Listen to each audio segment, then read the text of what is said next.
গোলাঘাটত আজি কুপতি মুকলি নহল তিনিটাকৈ স্বাস্থ্য কেন্দ্ৰ প্ৰায় 1.5 কোটি টকা ব্যয়েৰে 2020 বৰ্ষতে নিৰ্মাণ সম্পূৰ্ণ হোৱা স্বাস্থ্য কেন্দ্ৰ কেইটিত আছে সকলো ধৰণৰ সুবিধা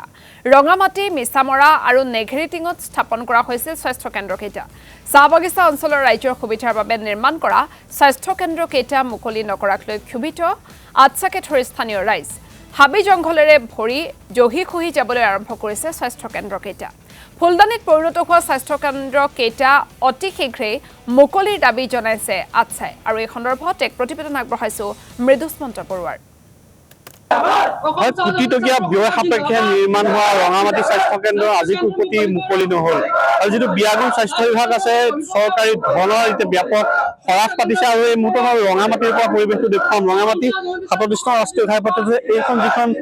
স্বাস্থ্য কেন্দ্ৰ ৰঙামাটি স্বাস্থ্য কেন্দ্ৰ আজি বিগত 2020 বৰ্ষতে নিৰ্মাণ সম্পূৰ্ণ কৰা হৈছিল প্ৰায় কোটি টকা ব্যয় সাপেক্ষে নিৰ্মাণ কৰা হৈছিল আৰু এই বৃহত্তৰ অঞ্চলটোত যিহেতু স্বাস্থ্য কেন্দ্ৰ সন্দৰ্ভত যথেষ্ট সমস্যা আছিল আৰু এই সমস্যাসমূহ দূৰ কৰিবৰ বাবে এই স্বাস্থ্য কেন্দ্ৰ নিৰ্মাণ কৰা হৈছিল কিন্তু আজি কুপতি 5টা বছৰ হৈ যোৱাৰ পিছতো নিৰ্মাণ সম্পূৰ্ণ হোৱাৰ পিছতো মুকলি কৰা নহল এতিয়া দেখিবলৈ পোৱা গৈছে ইয়াতে হাবি জংঘলৰ মাজে ভৰি পৰিছে আৰু কোটি টকা চৰকাৰী ধন এনেকৈ খৰচ কৰা হৈছে আৰু তাৰ বিৰুদ্ধে এতিয়া আটছা সৰব হৈ পৰিছে আৰু আটছে প্ৰতিবাদ সাব্যস্ত কৰিছে আমি পৰিৱেশটো প্ৰতিনিধিতা মই দৰ্শকক দেখুৱাইছো এয়া হৈছে ৰঙামাটিৰ পৰা পৰিৱেশ কেনেদৰে তেওঁলোকে আছে গৰু নাবাহাল ধৰণে পৰিৱেশ সচেতন হৈছে যাৰ পৰিপ্ৰেক্ষিতত আটছা ওলাই আহিছে আৰু তীব্ৰ প্ৰতিবাদ সাব্যস্ত কৰিছে আমি কথা পাতিবলৈ যত্ন কৰিম যিহেতু স্বাস্থ্য আজিলৈকে হয় নিশ্চিতভাৱে আমি ক'ব লাগিব আচলতে 19-20 বৰ্ষতে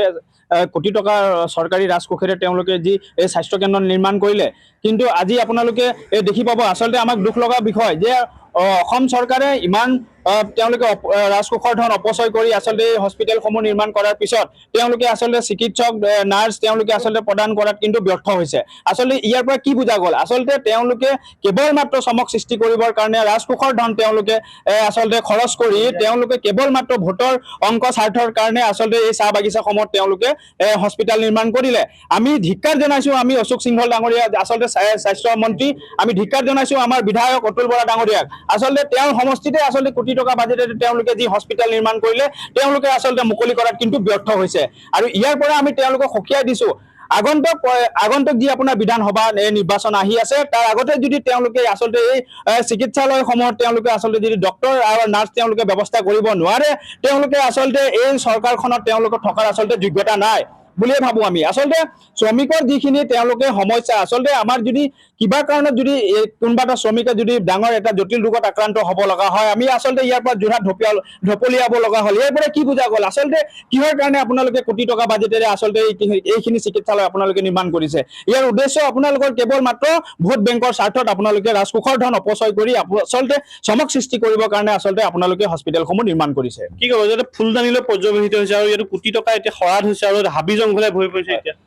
হয় নিশ্চিতভাৱে আপোনালোকে দেখিছে ইমান ধুনীয়া হাইৱে কাষতে লাগি থকা 2019-20 চনতে মুকলি হোৱা হস্পিটেলখন আজিলৈকে মুকলি কৰা নাই আমি অসম স্বাধীনতা ছাত্ৰ সন্থাৰ তৰফৰ পৰা ইহঁতক ধিক্কাৰ আৰু গৰিহণা জনাইছো বিশেষকৈ আমাৰ দেখিব পায় আমাৰ বাগান অঞ্চলত খুব এক্সিডেণ্ট হয় খুব বেমাৰ আজাৰ হয় তাৰ পৰিপ্ৰেক্ষিতত আমাৰ যোৰহাট হয়তো গোলাঘাট নহয় ধেমাজি নিবলগীয়া হয় যদিহে এইখন হস্পিটেল আমাৰ মুকলি কৰি দিয়ে তেতিয়াহ'লে আমি খুব সোনকালে প্ৰাথমিক চিকিৎসাটো আমি দিব পাৰিম গতিকে আমি অসম চৰকাৰক লগতে আমাৰ বিধায়ক কৃষি মন্ত্ৰী অতুল বৰাক আমি অসম স্বাধীনতা ছাত্ৰ সন্থাৰ তৰফৰ পৰা অনুৰোধ কৰিছো অতি সোনকালে আমাৰ এই প্ৰাথমিক স্বাস্থ্য কেন্দ্ৰখন মুকলি কৰক নহ'লে অন্যথা আমি অহা যি বিধানসভা ইলেকশ্যনত আমি ৰঙামাটিত তেখেতক প্ৰৱেশ কৰা আমি নিষিদ্ধ ঘোষণা কৰিম এয়া হৈছে আচ্ছা খুব কি ক'ব যে আছে গৰু নাবাহাল নিচিনা এটা পৰিৱেশ হৈছে হয় নিশ্চিতভাৱে আমি ক'ব লাগিব যে 19-20 বৰ্ষৰে তেওঁলোকে কোটি টকীয়া বাজেটেৰে কিন্তু এই প্ৰাথমিক স্বাস্থ্য কেন্দ্ৰসমূহ নিৰ্মাণ কৰিলে ইয়াতে ৰঙামাটিত নিৰ্মাণ কৰিছে মিছামাৰত নিৰ্মাণ কৰিছে নেঘেৰিটিঙত তেনেকৈ কোটি টকীয়া 1.5 কোটি টকীয়া বাজেটেৰে নিৰ্মাণ কৰিলে কিন্তু